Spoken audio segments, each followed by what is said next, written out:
Bem, o que a gente tem de mais importante para falar nessa questão do Covid e do ultrassom é que nós faremos uma diretriz, mas não necessariamente todos os serviços conseguirão seguir essa diretriz, porque nós temos um país de dimensões continentais e, nessa circunstância, alguns serviços conseguirão fazer tudo o que nós estamos propondo, outros não conseguirão fazer nada do que nós estamos propondo, e cada um vai ter que se adequar. E é importante que, além de tudo, o grupo de trabalho que esteja se dedicando ao ultrassom nesse momento da assistência, ele tenha reuniões periódicas para ir ajustando a conduta, e a gente vai falar sobre isso ao longo da minha apresentação, porque algumas coisas podem mudar no próprio fluxo, nas recomendações das autoridades sanitárias como um todo. A primeira questão é a rotina pré-natal. Preferencialmente, alguns serviços têm essa possibilidade, as consultas deveriam ser feitas de forma associada, tanto a parte do ultrassom junto com a consulta clínica propriamente dita.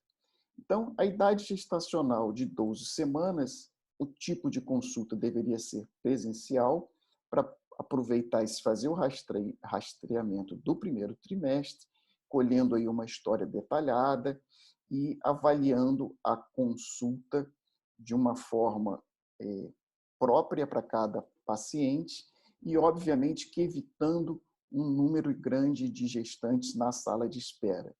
Então, a primeira dica, então, seria espaçar o máximo possível os horários entre as gestantes para que não tenha uma sala de espera longa. Outra questão é que a cada uma dessas reuniões é importante passar também a questão toda de educação em termos das normas de proteção.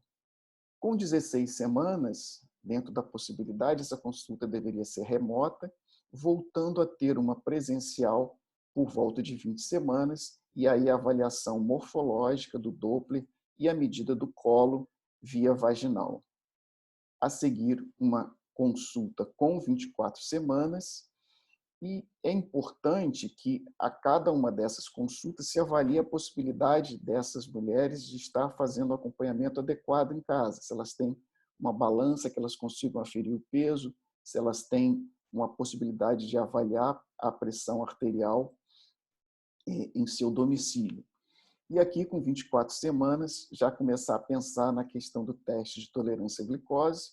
Com 28 semanas, uma consulta presencial, e 30 semanas seria remota, voltando a presencial com 32 semanas para um novo ultrassom para avaliar o crescimento fetal.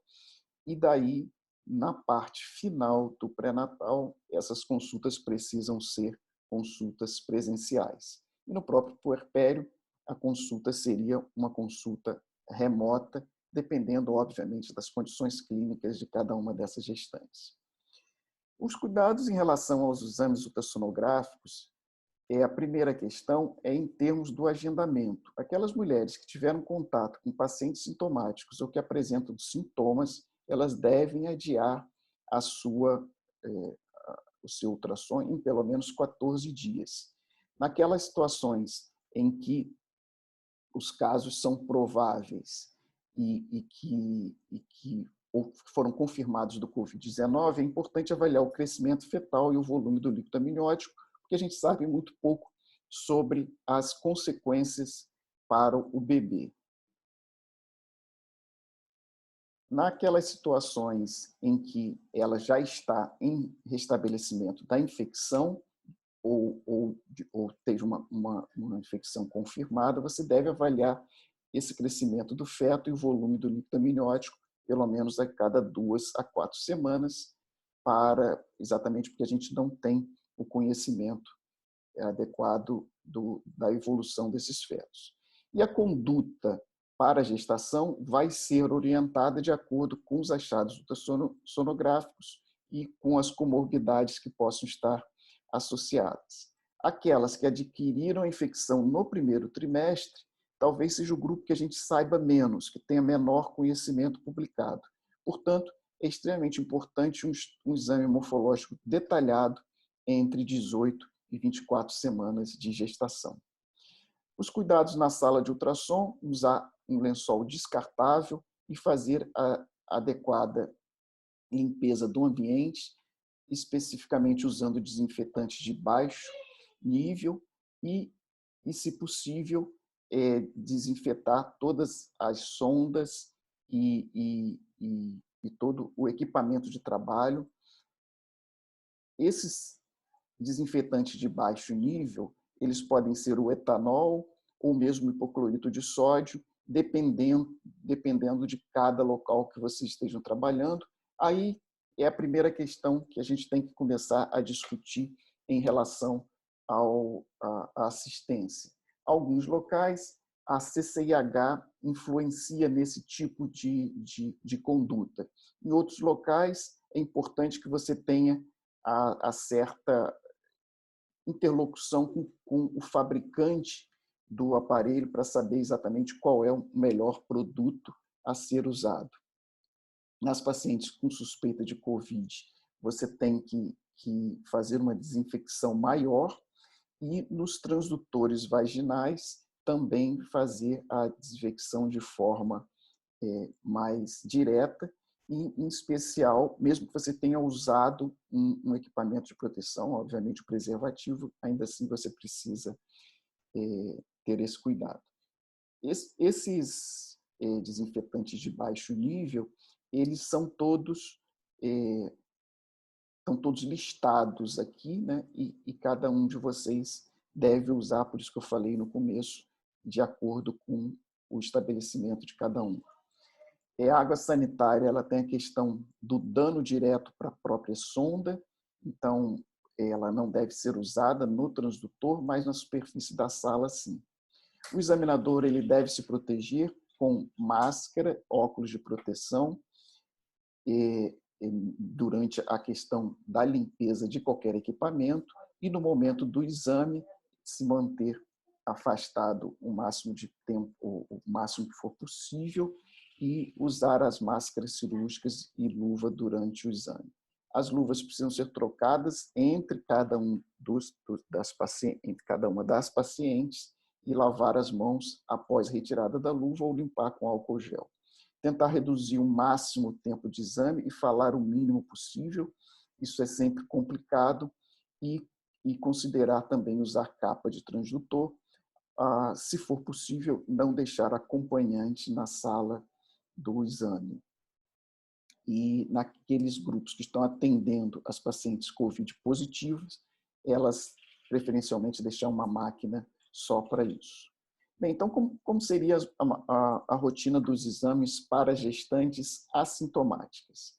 Primeiro, no momento do agendamento, todas essas gestantes elas devem ser formalmente perguntadas sobre os sintomas, sobre a questão dos contactantes, exatamente para que você tenha a possibilidade de reagendá-la. E aí dividir em 3 grupos, baixo risco, médio e alto risco.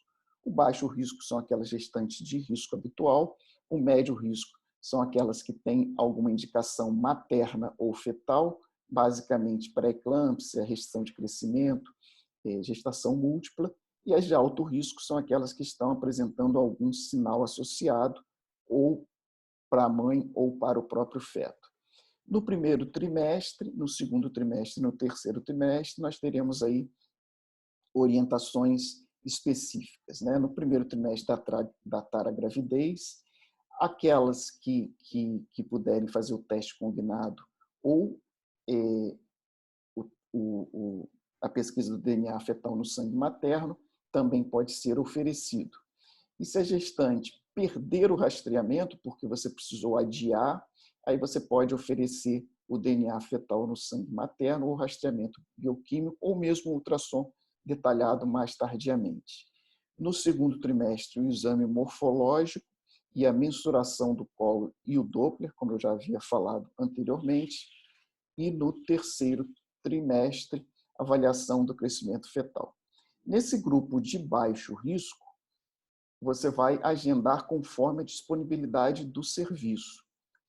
Os exames do primeiro trimestre, no segundo trimestre a mesma coisa, e no terceiro trimestre você só deve realizar os exames se eles tiverem alguma associação com algum problema clínico que o pré-natal tenha identificado. No grupo de médio risco, agendar em até 2 ou 3 semanas, tanto para o primeiro quanto para o segundo trimestre, e no terceiro trimestre reduzir a frequência ao mínimo possível. Já o grupo aí de alto risco, você vai precisar fazer o exame o mais rápido possível, principalmente considerando as indicações maternas e as indicações fetais, tanto no primeiro quanto no segundo e no terceiro trimestre.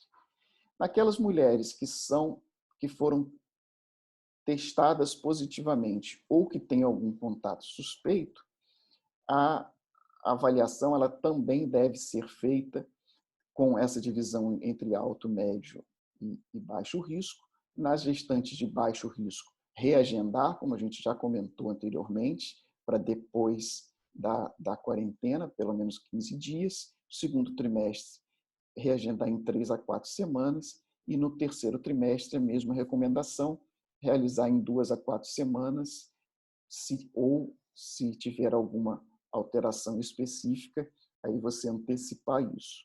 As de médio risco, a mesma coisa, reagendar para 2 semanas após a recuperação clínica, tanto no primeiro quanto no segundo trimestre e no terceiro trimestre.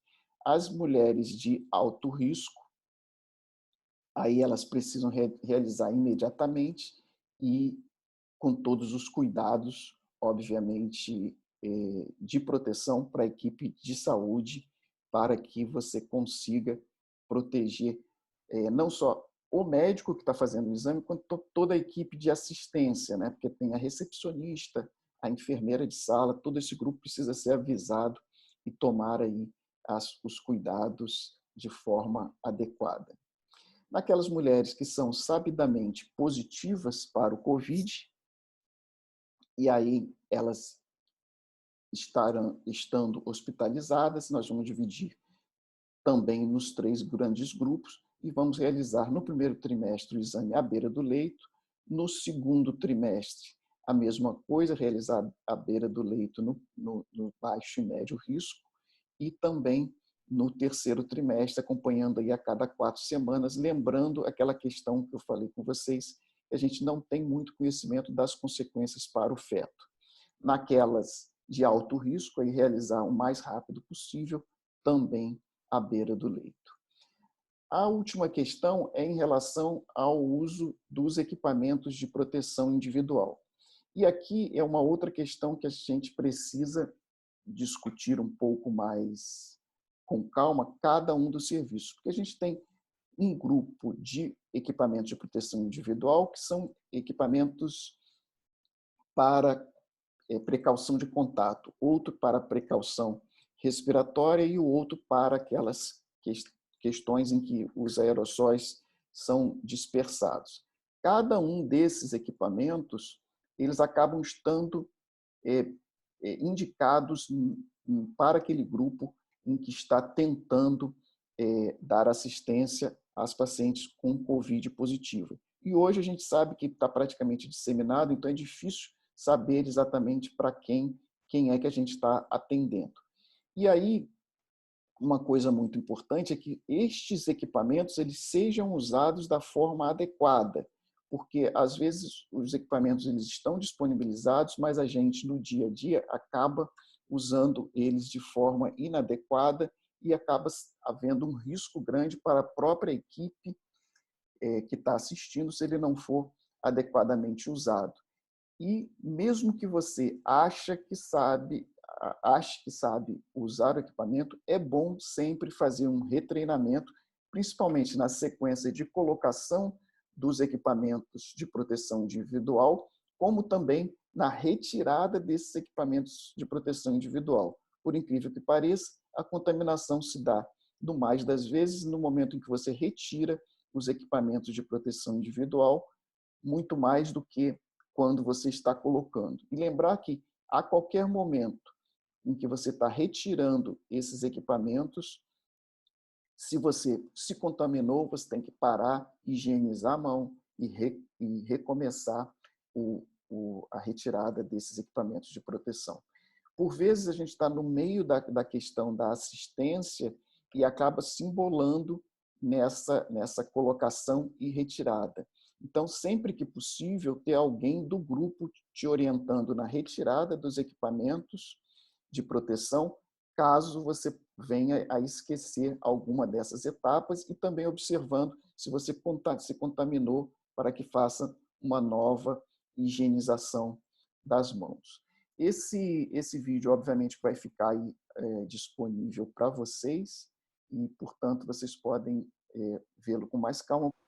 Vamos seguir, então, com uma sequência de etapas aí de retirada dos EPIs, e depois vocês verão também um resumo, um sumário de toda a questão da utilização dos EPIs na dependência de cada uma das proteções que sejam necessárias.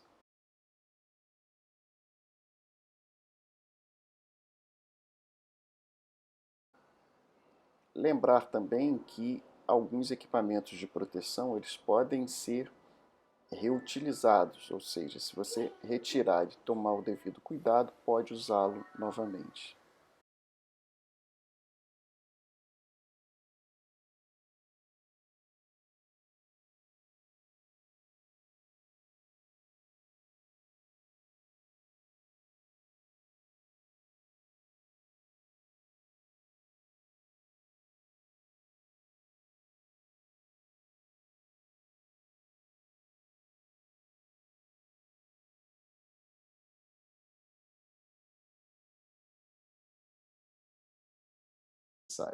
Todo esse material está disponível no site da SGORG.